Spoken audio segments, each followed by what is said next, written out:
ബി.ജെ.പിയുടെ ശ്രീ രാജീവ് ചന്ദ്രശേഖർ പാർട്ടിയുടെ സംസ്ഥാന അധ്യക്ഷനായി ചുമതലയെടുത്ത ശേഷം ഉള്ള ആദ്യത്തെ പാർട്ടിയുടെ സംസ്ഥാന കമ്മിറ്റി യോഗം 27-ാം തീയതി ശനിയാഴ്ച കൊല്ലത്ത് വെച്ച് നടക്കുകയാണ്. സംസ്ഥാന കമ്മിറ്റി യോഗം പാർട്ടിയുടെ ദേശീയ അധ്യക്ഷൻ ശ്രീ ജെ.പി. നഡ്ഡ ഉദ്ഘാടനം ചെയ്യും. ഉച്ചയ്ക്ക് 2 മണിക്ക് ആരംഭിക്കുന്ന സംസ്ഥാന കമ്മിറ്റി യോഗം രാത്രി 8 മണി വരെ തുടരും.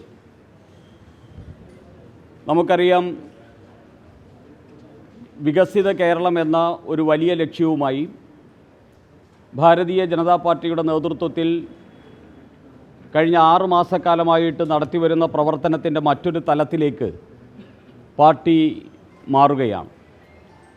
കഴിഞ്ഞ 6 മാസത്തിനുള്ളിൽ പാർട്ടിയുടെ ദേശീയ നേതാവും കേന്ദ്ര ആഭ്യന്തര വകുപ്പ് മന്ത്രിയുമായിട്ടുള്ള ശ്രീ അമിത്ഷാ 2 പ്രാവശ്യം കേരളത്തിൽ വരികയും മിഷൻ 2025 പ്രവർത്തനത്തിനെ വിലയിരുത്തുകയും വേണ്ട മാർഗനിർദ്ദേശങ്ങൾ നൽകുകയും ചെയ്തു. മിഷൻ 2025 എന്ന് പറയുന്ന തദ്ദേശ തെരഞ്ഞെടുപ്പ് കേന്ദ്രീകൃതമായിട്ടുള്ള പാർട്ടിയുടെ പ്രവർത്തന രീതിക്ക് മറ്റൊരു തലത്തിലേക്കെത്തുന്ന സന്ദർഭത്തിൽ പാർട്ടിയുടെ സംസ്ഥാന സമിതി യോഗം പാർട്ടിയുടെ ദേശീയ അധ്യക്ഷൻ ശ്രീ ജെ.പി. നഡ്ഡ തന്നെ ഉദ്ഘാടനം ചെയ്യുകയാണ്. കേരളത്തിൽ ഭാരതീയ ജനതാ പാർട്ടി നടത്തിവരുന്ന പ്രവർത്തനങ്ങൾക്ക് ദേശീയ തലത്തിൽ കിട്ടുന്ന പ്രാധാന്യവും ദേശീയ നേതാക്കന്മാർ പ്രധാനമന്ത്രി ശ്രീ നരേന്ദ്രമോദി ഉൾപ്പെടെയുള്ള ദേശീയ നേതാക്കന്മാർ പാർട്ടിയുടെ പ്രവർത്തനത്തിൽ കാണിക്കുന്ന താൽപ്പര്യവുമാണ് പാർട്ടിയുടെ സംസ്ഥാന സമിതി യോഗം ഉദ്ഘാടനം ചെയ്യാൻ ദേശീയ അധ്യക്ഷൻ ശ്രീ ജെ.പി. നഡ്ഡ വരുന്നത് എന്ന് സൂചിപ്പിക്കാൻ ആഗ്രഹിക്കുന്നു. സംസ്ഥാന സമിതി അംഗങ്ങൾ ഉൾപ്പെടെ പ്രത്യേക ക്ഷണിക്കപ്പെട്ടവരുൾപ്പെടെ 500ഓളം ആൾക്കാരാണ് സംസ്ഥാന സമിതിയിൽ പങ്കെടുക്കുന്നത്. ദേശീയ നേതാക്കന്മാർ ഉൾപ്പെടെയുള്ളവർ അതിലുണ്ടാകും. കേരളത്തിൻ്റെ പ്രഭാരിയായിട്ടുള്ള ശ്രീ പ്രകാശ് ജാവ്ഡേക്കർ, കേരളത്തിൻ്റെ സഹപ്രഭാരിയായിട്ടുള്ള ഭുവനേശ്വർ MP ശ്രീമതി അപരാജിത സാരംഗി തുടങ്ങിയ നേതാക്കന്മാരും സംസ്ഥാന സമിതി യോഗത്തിൽ മാർഗനിർദ്ദേശം നൽകാനായിട്ടെത്തും. സംസ്ഥാന സമിതി യോഗത്തിൽ അവതരിപ്പിക്കുന്ന പ്രമേയം കേരളത്തിലെ ഇടതുപക്ഷ സർക്കാരിൻ്റെ കഴിവുകെട്ട ഭരണത്തിൻ്റെ ഒരു നേർക്കാഴ്ചയായിരിക്കും ഭാരതീയ ജനതാ പാർട്ടിയുടെ സംസ്ഥാന കമ്മിറ്റിയിൽ അവതരിപ്പിക്കുന്ന പ്രമേയം. അതോടൊപ്പം തന്നെ പരാജയപ്പെട്ട വി.ഡി. സതീശൻ നേതൃത്വം നൽകുന്ന പ്രതിപക്ഷത്തിനെതിരായിട്ടുള്ള ജനകീയ പ്രതിഷേധവും ഈ പ്രമേയത്തിൽ ഉണ്ടാകും. അധമ രാഷ്ട്രീയത്തിൻ്റെയും അതുപോലെ തന്നെ കഴിവുകെട്ട രാഷ്ട്രീയത്തിൻ്റെയും പ്രതീകമായിട്ടുള്ള ഇടതിനും വലതിനുമെതിരായി കേരളത്തിൻ്റെ പ്രതീക്ഷ ഭാരതീയ ജനതാ പാർട്ടിയാണ് എന്ന് ഉയർത്തിപ്പിടിക്കുന്ന വസ്തുതകൾ നിരത്തിക്കൊണ്ടുള്ള ഒരു വലിയ ക്യാമ്പയിനാണ് ഭാരതീയ ജനതാ പാർട്ടി വരും ദിവസങ്ങളിൽ നടത്താൻ ഉദ്ദേശിക്കുന്നത്. അതിൻ്റെ ആരംഭമാണ് നേരത്തെ സംസ്ഥാന അധ്യക്ഷൻ സൂചിപ്പിച്ചതുപോലെ ഇന്നു മുതൽ ദീനദയാൽജിയുടെ ജയന്തി ദിനമായിട്ടുള്ള സെപ്റ്റംബർ 25 മുതൽ നീണ്ടു നിൽക്കുന്ന കേരളത്തിലെ 50 ലക്ഷം വീടുകളിലെത്തുന്ന പ്രചരണ പരിപാടികൾക്കാണ് ഇന്നു മുതൽ ആരംഭം കുറിച്ചിരിക്കുന്നത്. ഇത് കേരളത്തിലൊരു വലിയ രാഷ്ട്രീയ മാറ്റത്തിന് വേണ്ടിയുള്ള ഒരു തുടക്കമാണ്.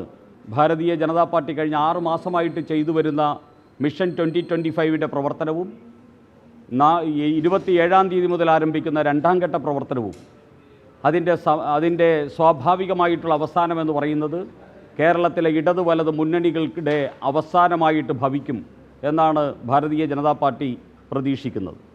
ആ തലത്തിലുള്ള പ്രവർത്തനങ്ങൾക്ക് എല്ലാ മാധ്യമ സുഹൃത്തുക്കളുടെയും കേരളത്തിൻ്റെ പൊതുസമൂഹത്തിൻ്റെയും പിന്തുണ ഭാരതീയ ജനതാ പാർട്ടി അഭ്യർത്ഥിക്കുകയാണ്. ഇതൊക്കെ പറയുമ്പോൾ ഇങ്ങനെ പ്രചരണം നടത്തുന്നതിനിടയിലാണ് കേരളത്തിലെ പ്രബലമായ സമുദായ സംഘടന NSS സർക്കാരിനെ പുകഴ്ത്തിയും ശബരിമലയിലൊക്കെ സ്വീകരിച്ച നിലപാടുകൾ അത് വലിയ തരത്തിൽ ഉൾക്കൊള്ളാൻ കഴിയുന്നതാണ് എന്നൊക്കെ പറയുന്നത്. സുകുമാരൻ നായരുടെ ഒരു പ്രസ്താവന അങ്ങനെ വരുന്നത് എങ്ങനെയാണ് ഇതിനെ കാണുന്നത്? അതിനെ ന്യായീകരിച്ച് SNDP രംഗത്തെത്തി. NSS, SNDP പോലെയുള്ള പ്രസ്ഥാനങ്ങൾ ഇന്നത്തെ കേരളത്തിൻ്റെ സൃഷ്ടിക്ക് ആധാരമായിട്ടുള്ള നവോത്ഥാനത്തിൻ്റെ കരുത്തു പകർന്ന മഹത്തായിട്ടുള്ള പ്രസ്ഥാനങ്ങളാണ്. ആ പ്രസ്ഥാനങ്ങൾ അതാത് കാലഘട്ടങ്ങളിൽ അവർക്ക് യുക്തമെന്ന് തോന്നുന്ന അവരുടെ ബോധ്യത്തിൻ്റെ അടിസ്ഥാനത്തിലുള്ള അല്ലെങ്കിൽ അവരുടെ ചിന്താഗതിയുടെ അടിസ്ഥാനത്തിലുള്ള നിലപാടുകൾ എക്കാലത്തും ഒരു നൂറ്റാണ്ടായിട്ട് പല സമയത്തും പ്രകടിപ്പിച്ചുകൊണ്ടിരിക്കുന്ന പ്രസ്ഥാനങ്ങളാണ്. ഇത് കമ്മ്യൂണിസ്റ്റ് രാഷ്ട്രമോ ജിഹാദി രാഷ്ട്രമോ അല്ല. ഇതൊരു ജനാധിപത്യ രാഷ്ട്രമാണ്.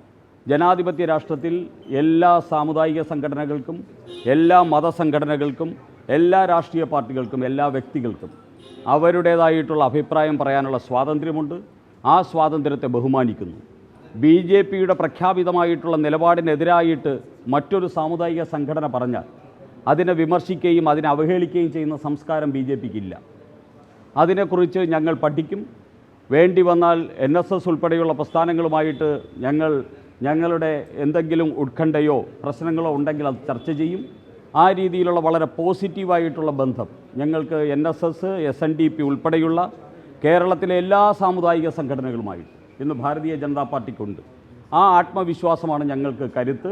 അതുകൊണ്ട് അത്തരത്തിലുള്ള പ്രസ്താവനകളൊന്നും ഞങ്ങൾ ഒരു പ്രതിഷേധിക്കേണ്ട പ്രസ്താവനകളായിട്ടോ അതിനെ വിമർശിക്കേണ്ടതായിട്ടോ ഞങ്ങൾ കരുതുന്നില്ല. അതിനുള്ള സ്വാതന്ത്ര്യം ശ്രീ സുകുമാരൻ നായർ, ബഹുമാന്യനായിട്ടുള്ള ജനറൽ സെക്രട്ടറി ശ്രീ സുകുമാരൻ നായർക്കും മഹത്തായ പ്രസ്ഥാനമായിട്ടുള്ള നായർ സർവീസ് സൊസൈറ്റിക്കും ഉണ്ട്. ഈ ശബരിമലയിൽ ഒരു നിയമനിർമ്മാണം കൊണ്ടുവരുമെന്ന് കേന്ദ്ര സർക്കാർ പറഞ്ഞിരുന്നു. ഇപ്പോഴും അതേ BJP സർക്കാരാണ് തുടരുന്നത്. പക്ഷേ അങ്ങനെയൊരു നിയമനിർമ്മാണം ഉണ്ടായിട്ടില്ല. ശബരിമല വിഷയത്തിൽ കള്ളക്കളിയാണ് BJPയുടെയും കോൺഗ്രസിൻ്റെയും ഭാഗത്തുനിന്നുണ്ടായതെന്നതാണ് വിമർശനം. ശബരിമല വിഷയത്തെ സംബന്ധിച്ച് നിയമനിർമ്മാണം നടത്തുമെന്ന് കേന്ദ്ര സർക്കാർ ഇന്നേ വരെ പറഞ്ഞിട്ടില്ല. പക്ഷേ കഴിഞ്ഞ ദിവസം പന്തളത്ത് നടന്ന അയ്യപ്പ സംഗമം, വിശ്വാസികളുടെ മഹത്തായിട്ടുള്ള സംഗമം, ആ വിശ്വാസികളുടെ മഹത്തായ സംഗമത്തിൽ ദക്ഷിണ ഭാരതത്തിൽ നിന്നുള്ള വിവിധ നേതാക്കന്മാർ പങ്കെടുത്തു, സന്യാസി ശ്രേഷ്ഠന്മാർ പങ്കെടുത്തു. ശരണം വിളിയാൽ മുഖരിതമായിട്ടുള്ള ആധ്യാത്മികവും അതോടൊപ്പം തന്നെ ഭക്തിസാന്ദ്രവുമായിട്ടുള്ളൊരു സമ്മേളനമായിരുന്നു പന്തളത്ത് നടന്നത്. ആ സമ്മേളനത്തിൻ്റെ അവസാനം അവിടെ അവതരിപ്പിച്ച പ്രമേയം, അവിടെ പാസാക്കിയ 10,000-കണക്കിന് വരുന്ന അയ്യപ്പ ഭക്തർ പാസാക്കിയ പ്രമേയം അതേ വേദിയിൽ വെച്ച് പാർട്ടിയുടെ സമാരാധ്യനായിട്ടുള്ള സംസ്ഥാന അധ്യക്ഷൻ ശ്രീ രാജീവ് ചന്ദ്രശേഖറിന് അവിടെയുള്ള സന്യാസിമാരും അവിടെ കൂടിയ ആൾക്കാരും ഒരുമിച്ച് ചേർന്ന് കൈമാറി. അദ്ദേഹം അന്ന് ആ വേദിയിൽ പറഞ്ഞത്, ഈ പ്രമേയം നടപ്പാക്കിപ്പിക്കുന്നതിന് വേണ്ടി ഇന്ത്യയുടെ പ്രധാനമന്ത്രി ബഹുമാന്യനായിട്ടുള്ള ശ്രീ നരേന്ദ്രമോദിയെ നേരിട്ട് കണ്ട് ഇത് നടപ്പാക്കിപ്പിക്കാൻ കേന്ദ്ര സർക്കാരിൻ്റെ എല്ലാവിധമായിട്ടുള്ള ഭാഗത്തുനിന്നുള്ള പരിശ്രമവും താൻ നടത്തും എന്നുള്ള വാക്കാണ് പാർട്ടിയുടെ സംസ്ഥാന അധ്യക്ഷൻ ശ്രീ രാജീവ് ചന്ദ്രശേഖർ നൽകിയത്. ആ വാക്ക് ഭാരതീയ ജനതാ പാർട്ടി പാലിക്കും. അവിടെ ശബരിമല വിഷയത്തിന് പരിഹാരം കാണാൻ, ശബരിമലയിലെ വികസന വിഷയങ്ങൾക്ക് പരിഹാരം കാണാൻ, ശബരിമലയുടെ ആചാരങ്ങളും അതോടൊപ്പം തന്നെ അവിടുത്തെ മറ്റ് പൂജാ സംവിധാനങ്ങളും വേണ്ടവണ്ണം നടക്കുന്നു എന്ന് ഉറപ്പുവരുത്താൻ, അതുപോലെ തന്നെ അവിടെ വരുന്ന അയ്യപ്പ ഭക്തർക്ക് അടിസ്ഥാന സൗകര്യങ്ങൾ ഉറപ്പാക്കാൻ ഭാരതീയ ജനതാ പാർട്ടി ഏതൊരു രാഷ്ട്രീയ പാർട്ടിയേക്കാളും പ്രതിജ്ഞാബദ്ധമാണ്. ആ പ്രതിജ്ഞാബദ്ധത ഞങ്ങൾ വരും നാളുകളിൽ കേരളത്തിലെ ശബരിമല ഭക്തന്മാരുടെ മുമ്പിൽ തെളിയിക്കും. അതിനുവേണ്ടിയുള്ള ദൗത്യമാണ് ശ്രീ രാജീവ് ചന്ദ്രശേഖർ ഏറ്റെടുത്തിരിക്കുന്നത്. ഈ ആത്മഹത്യ ചെയ്ത അനിൽകുമാറിന്റെ സംഭവത്തിൽ വീണ്ടും ഇതിലൊരു പ്രതികരണത്തിന് തയ്യാറാണ്. BJPക്കുള്ളിൽ നിന്ന് ഒരുപാട് കൗൺസിലർമാർ ഉൾപ്പെടെയുള്ള നേതാക്കൾ ഇത്തരത്തിൽ BJPക്കെതിരെ പ്രചരണങ്ങൾ നടത്തുക, അതുപോലെ തന്നെ ഫേസ്ബുക്ക് പോസ്റ്റിലൂടെ പോലും ഇത്തരത്തിലൊരു വിമർശനം ഉന്നയിക്കുന്ന വാർത്തകൾ പുറത്തു വരുന്നുണ്ട്. ഈ സാഹചര്യത്തിൽ എന്താ പറയാനുള്ളത്? ഇപ്പോൾ എനിക്ക് പറയാനുള്ളത്, ശ്രീ അനിൽകുമാർ ഞങ്ങളുടെ പ്രിയങ്കരനായിട്ടുള്ളൊരു നേതാവാണ്. അദ്ദേഹത്തിൻ്റെ ശവശരീരത്തിൽ നിന്ന് നിങ്ങൾ രാഷ്ട്രീയം കളിക്കരുത്.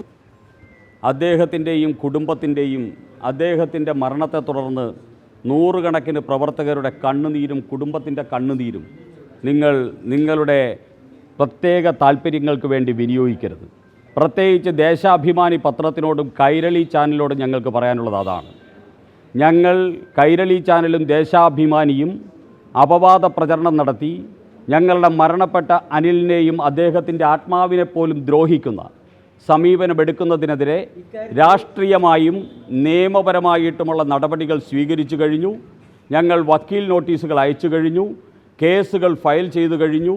അതുമായിട്ട് മുന്നോട്ട് പോകും.